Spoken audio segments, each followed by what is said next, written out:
Salut à toute ma communauté, ici c'est le coach Argenté, comme vous le savez tous très bien. Aujourd'hui, je vous annonce que toute cette semaine, nous allons démentir les fausses idées reçues dans la musculation. Quand je parle de fausses idées reçues, je parle par exemple des légendes en fait, des choses que les gens disent et se transmettent de génération en génération, de bouche à oreille, mais qui n'auraient aucune véracité. Comme quoi la musculation réduirait la taille du zizi, comme quoi la musculation rend fauché, comme quoi la musculation diminue la taille, comme quoi la musculation c'est pour les bandits, c'est pour les délinquants, comme quoi la musculation c'est pas un sport, c'est juste aller soulever de la fonte pour les accros à la douleur. Premier mensonge à démentir, la musculation réduit la taille de Kiki parce que je sais, j'ai vu dans vos regards, c'est la partie qui vous intéresse le plus. Parce que c'est la légende la plus meurtrière, la plus destructrice dans ce domaine. J'ai entendu beaucoup de personnes me dire, coach, j'ai arrêté la musculation parce que les gens m'ont dit, si je continue, la taille de mon zizi va diminuer.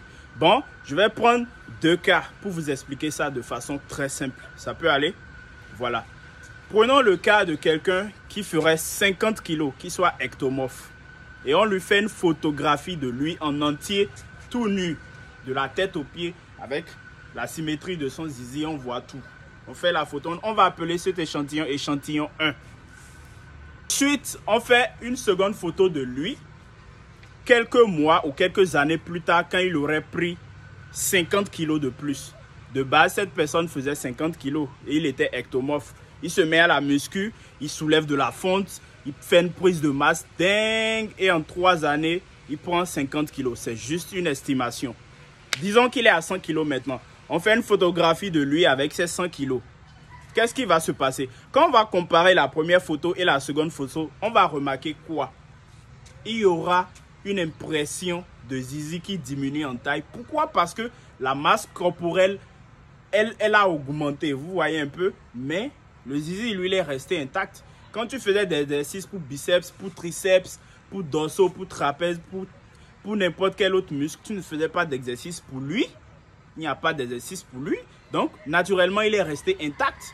Mais toi, ta masse corporelle, elle a augmenté. Donc, c'est cet aspect-là qui fait croire aux gens, c'est l'illusion d'optique. Ça vous fait penser en réalité que cette personne a perdu la taille de son zizi. Et quand vous allez me parler des bodybuilders sur le podium et tout, qui vont faire des flex et qui ont l'air d'avoir des petits zizi dans le caleçon, c'est faux. Il y a aussi le stress. Vous pensez que c'est facile d'être en slip devant des milliers de personnes et de poser? Le stress, ça diminue la taille de ce gars. Même quand on a froid, demandez aux mecs, les garçons savent de quoi je parle. Même quand on a très froid, on rentre dans la piscine, dans l'eau, la taille du zizi, il s'en va. Donc vous devez capter que dans certaines situations, le zizi se rétrécit et il augmente. C'est comme ça que ça se passe. Un bodybuilder qui a 120 kg de masse musculaire sèche ne peut pas avoir un zizi qui correspond à son physique. Sinon, quelle femme pourrait le supporter?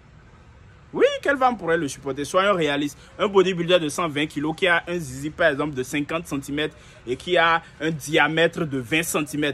Bon, c'est ça qui correspondrait à son physique. Dites-moi quelle femme sur cette terre pourrait le supporter?